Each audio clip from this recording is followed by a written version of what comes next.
जी सुनिए, राहुल का टिफिन दे आइए उसके ऑफिस में। राहुल की माँ बोली, क्या राहुल आज साथ में टिफिन लेकर नहीं गया? आज उसके ऑफिस में मीटिंग थी बॉस के साथ सवेरे सवेरे, इसलिए बिना टिफिन के ही वो चला गया। ठीक है, मैं दे आता हूँ।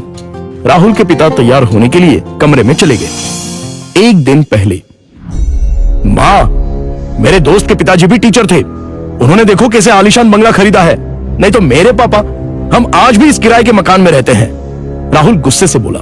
राहुल, तुम्हें पता नहीं शायद, पर तुम्हारे पापा घर में सबसे बड़े थे, इसलिए 2 बहन और 2 भाइयों की शादी उन्हें ही करनी थी, और साथ में तुम्हारी पढ़ाई का खर्चा, और तुम्हारी बड़ी बहन की शादी भी तो थी। किसने किया ये सब?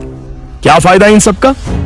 उनके भाई बहन अब बंगले में रहते हैं। कभी उन्होंने सोचा है कि अपना भाई किराए के मकान में रहता है तो उसके लिए एक छोटा सा घर खरीद के दे दे? ये सुनकर माँ की आंखों में आंसू आ गए। उन्हें समझ नहीं आ रहा था कि जन्म दिया बेटा अपने बाप के बारे में ऐसी बातें कर रहा है। फिर माँ बोली, तुम्हारे पिता ने अपना कर्तव्य निभाया, अपने भाई बहनों से कभी किसी चीज की उम्मीद नहीं की। राहुल पागलों जैसा बोल रहा था। अच्छा वो ठीक है, पर पिताजी लड़कों की ट्यूशन लेते थे, उनसे अगर फीस लेते तो आज पिताजी पैसों की गद्दी पर सोते। आजकल के क्लास वाले देखो कैसे इंपोर्टेड गाड़ियों में घूमते हैं। लेकिन तुम्हारे पिता के कुछ उसूल थे, ज्ञान बांटने के, पैसे नहीं लेने के, इसलिए तो उन्हें ढेर सारे पुरस्कार भी मिले। पता भी है तुम्हें? ये सुनते ही राहुल जोर से चिल्लाया, क्या फायदा इन पुरस्कारों का? क्या उनसे हमारा मकान बनेगा? पड़े हैं धूल खाते उस कबाड़ खाने में, कोई नहीं पूछता है उनको। तभी दरवाजे की बेल बजती है। पिताजी ने अपनी बातें तो सुन नहीं ली ना। इस डर से राहुल का चेहरा उतर गया, लेकिन पिताजी किसी से बात किए बिना ही अपने कमरे में चले गए। ये था कल का झगड़ा, और आज मोहनलाल ने साइकिल को टिफिन लगाया और कड़ी धूप में राहुल के ऑफिस पहुंच गए। कड़ी धूप होने के कारण वो थक गए थे। ऑफिस पहुंचने पर उनको सिक्योरिटी गार्ड ने रोका। राहुल सर को टिफिन देना था, क्या मैं अंदर जा सकता हूं? मोहनलाल ने पूछा। अभी नहीं दे सकते, वो बॉस के साथ मीटिंग में है, जब मीटिंग खत्म होगी तब दे देना। चलो यहां से हटो, बॉस तुम्हें देखना नहीं चाहिए।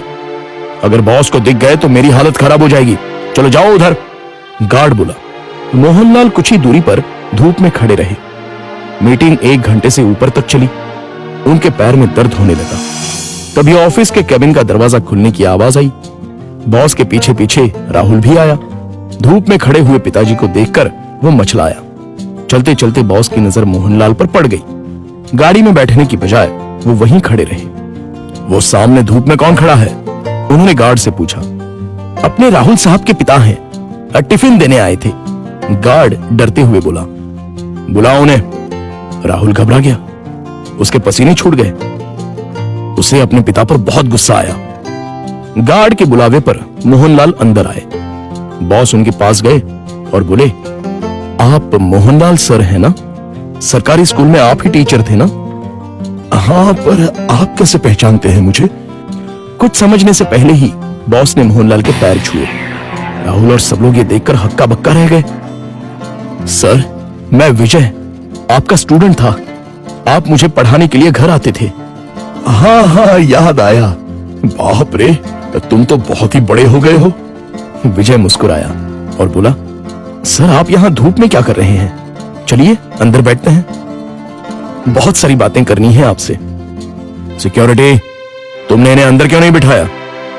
सिक्योरिटी ने शर्म के मारे गर्दन नीचे कर दी और बोला, सॉरी सर, गलती हो गई।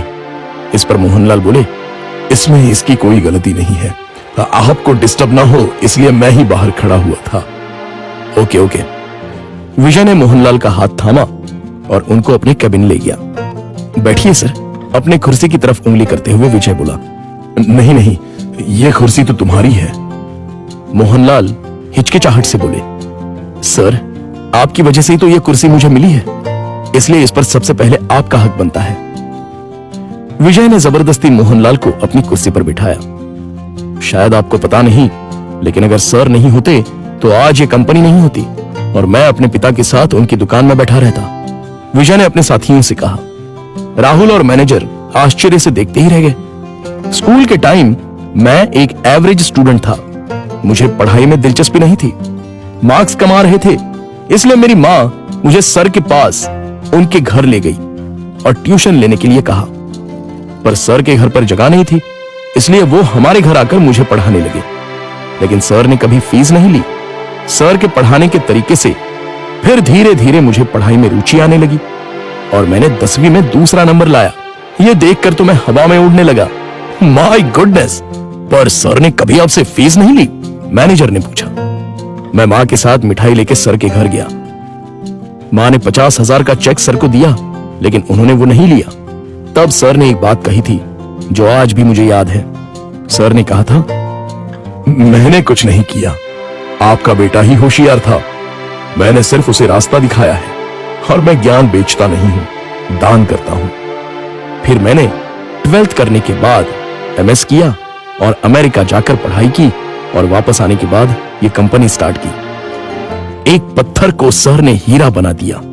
सर, आपको सच में दिल से प्रणाम। मोहनलाल की आंखों में आंसू आ गए। यह सच में कमाल की बात है।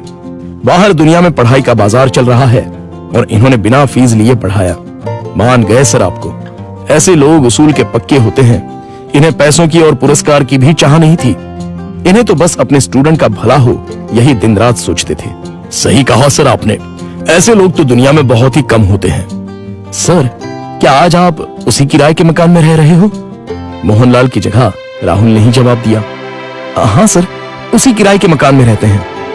आज मैं अपने सर को गुरु दक्षिणा दूंगा। इस शहर में मेरे कुछ फ्लैट्स हैं, उसमें से एक फ्लैट मैं आपके नाम कर रहा हूं। विजय ने कहा। क्या?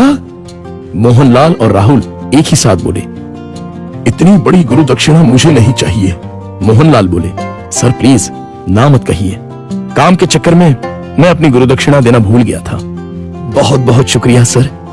शुक्रिया मुझे नहीं, अपने पिता को कहो और मुझसे एक वादा करो कि तुम अपने पिता के अंतिम सांस तक उनके साथ रहोगे। हाँ सर, मैं वादा करता हूं।